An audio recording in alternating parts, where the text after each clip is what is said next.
The Notre Dame Fighting Irish have been waiting for a complete game on both sides of the football for this entire 2025 season, and here at Razorback Stadium in Fayetteville, Arkansas, they finally got it in the form of a 56-13 victory for head coach Marcus Freeman's team. Sigh of relief type of game. Jack Sobel, I'm Tyler Horka. It felt like Notre Dame needed this in the worst way, and for a while there at the beginning, 14-10, it looked like it was going to be a shootout. Turns out Notre Dame was the only team racing to another 50-burger, just like they got against Purdue a week prior.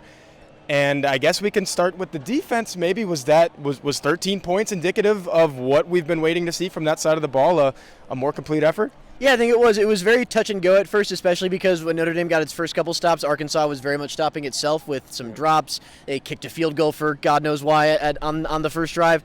But after that, when Notre Dame really built that lead and the defense started to pin its ears back and get after quarterback Taylor Green, you saw the defensive line starting to win its matchups. You saw the secondary be much more aggressive and physical. You saw Mark Zachary making plays, Adon Schuler getting a strip, Tay Johnson making plays all over the field. I thought he had himself a really nice game.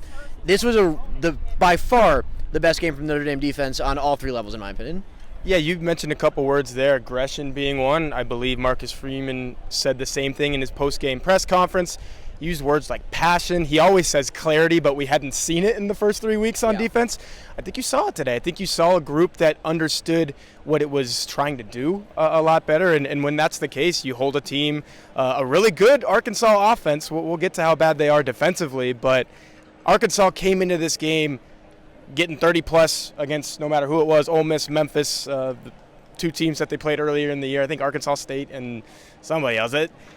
They had played decent opponents in the last 2 weeks and ran up more than 30 points on both of them here at home. And those games were on the road.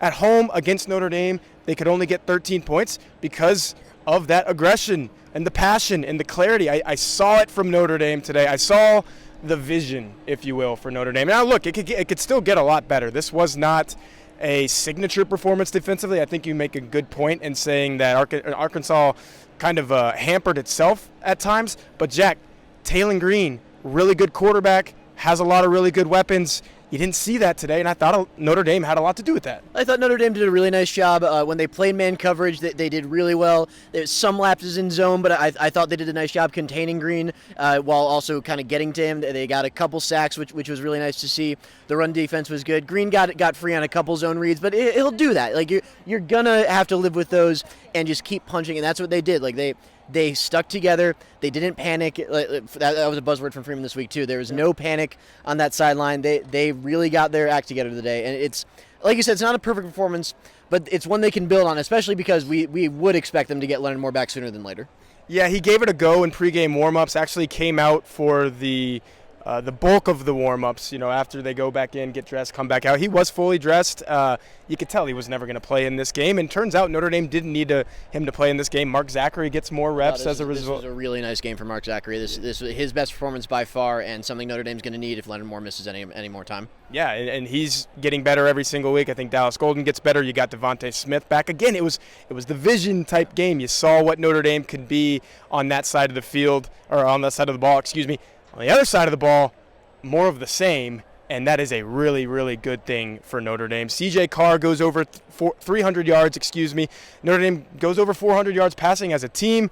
A fake punt is ushered in somewhere in there from Jordan Faison to Malachi Fields. Carr has 4 touchdown passes. Jeremiah Love and Jadarian Price combined for 6 rushing touchdowns, or 6 total touchdowns, again for the second consecutive game. Jack, it's all systems go, firing on all cylinders. Through 1/3 of the season, you can definitively say Notre Dame has a really, really good offense. Well, first of all, it starts up front. This was the second straight excellent game by the Notre Dame offensive line. They decidedly won their battle at the line of scrimmage. I don't think anyone got anywhere near Carr throughout this game. He was always perfectly protected.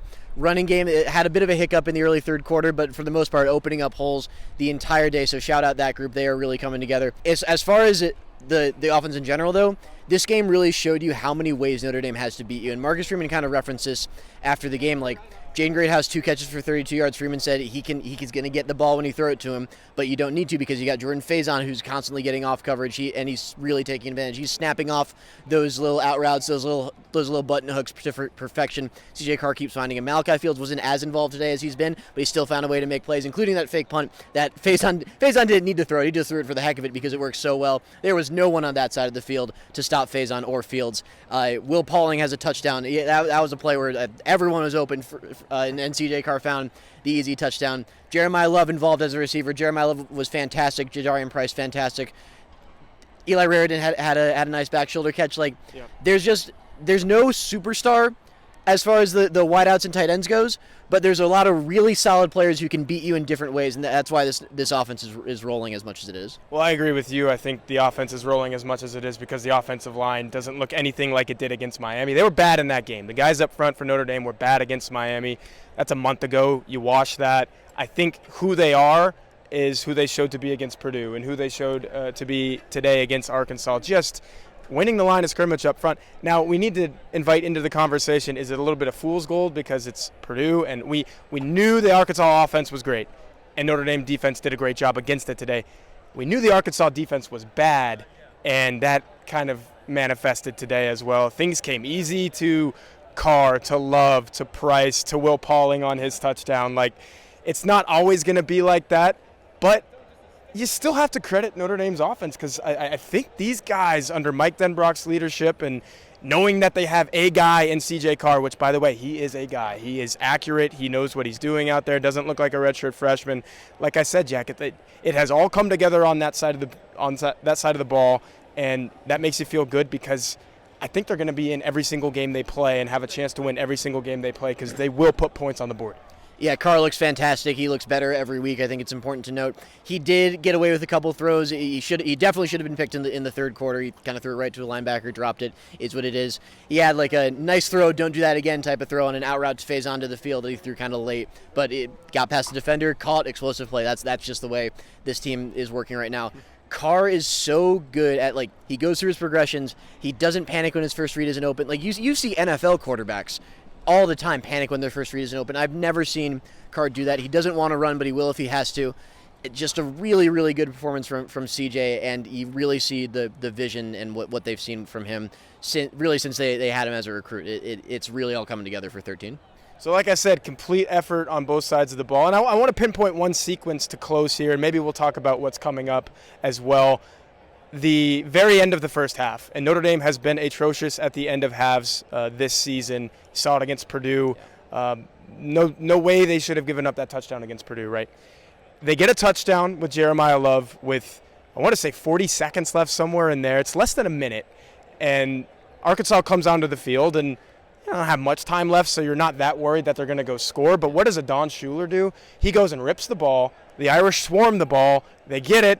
And Jadarian Price scores on a screen. There was a little bit of bad Arkansas defense involved. That was 2024 Purdue stuff. That was quitting is what it was. I don't know how safe Sam Pittman's job is right now, but that was one of the most pathetic displays that I've seen in a long time.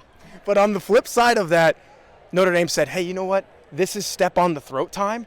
And Notre Dame absolutely stepped on the throat. The game was over right there. The game was probably over with the Love touchdown or maybe even something before that, but I was very impressed with that sequence. Now, if that sequence bleeds into Boise State and NC State and USC, I think you're still talking about a 2-loss Notre Dame team at the second bye week, and then they have everything in front of them after that in the month of November. And what is that? It means, hey, win 5 more football games or 4, whatever's left, and you might – this was the type of performance, Jack, I'm going to go out and say it, that the College Football Playoff Committee is looking for. Now, it's so early to talk about that. Too early, yeah. But when they go back through their notes and they say, what did Notre Dame do on the road against Arkansas? And we're going to talk about some games against, again, Boise State, NC State, USC. They're going to say, hey, that's a really good data point. And I don't know where Arkansas season's going. Like you said, Sam Pittman might not make it out of Fayetteville tonight. He might be looking for a house wherever he's from. I'm not sure where Sam Pittman's from, but it could be that time. But I still think the committee's going to look back at this and say, Notre Dame did its job, and Notre Dame did its job in a big way, and if that's who they can be, then this felt a little bit like last year. One note on that sequence, and obviously that's a long way away, but it did feel like last year, and in one particular way in that sequence you talked about, before Notre Dame scored that first touchdown, they had 4th and 2 in Arkansas territory. I don't think the field goal unit moved. Yeah. And CJ Carr said after the game, like, that gives them so much confidence as an offense. And we've talked about this before last year. So many coaches don't understand what going for it in that situation does for your offense and its confidence. You have an elite offense. You're showing them that with your actions. It's just, he gets it. And like you said, it's reminiscent of last year. Before we close, shout out to Ty Washington.